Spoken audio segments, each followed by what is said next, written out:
was mentally prepared to vanish in the world for a few days. Simply lie in the woods or sit by the lake, doing nothing. But the moment the taxi driver dropped me at the homestead by the highway, I shivered. I was the only guest, and the only human within a half-mile radius.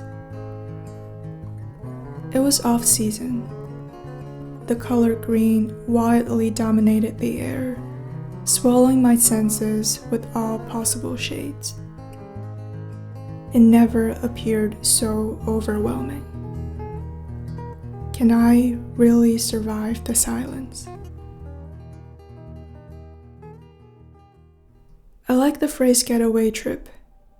Being a traitor to nature is indeed a serious crime. Getting away from one state with the hope of getting rid of it is not a promising idea, often fruitless.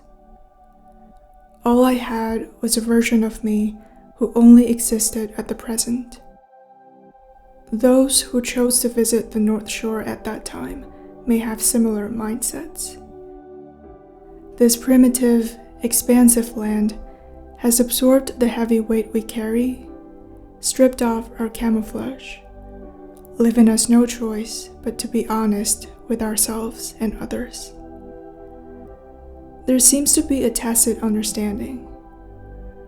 We are careful not to reopen each other's past, but we are ready to empathize. Where are you from? How long will you stay? What do you plan to do? That's how most conversations started. Another tacit understanding is we are all passers-by in our own flowing currents. There's no need to be invested. So I was constantly caught off guard by the warm greetings and friendly gestures. From a lady in her 50s wearing a bright red sweater, waving from afar as I biked downhill. From an old cyclist who rang the bell loudly from behind just to say hi to me. From an elegant lady at the Tourist Information Center who was willing to give me a free drive up north and convinced me, envision the future you want by Lake Superior.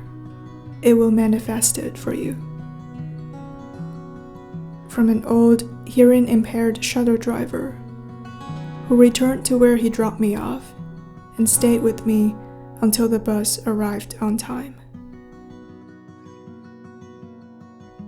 These people are well aware that most encounters happening here do not carry implications for future intercourse.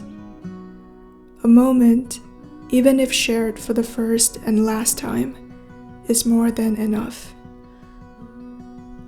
We almost forget that before the advent of technology, people could be connected in simple ways like this. In that world, there's no such thing as surviving the silence. Silence doesn't need to be filled. It is not the opposite of sound, but rather a different way of coexistence.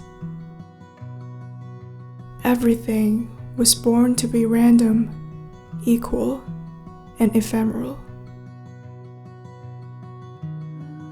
We embrace whatever's coming, so the present is all we have. And presence has become its own kind of grace.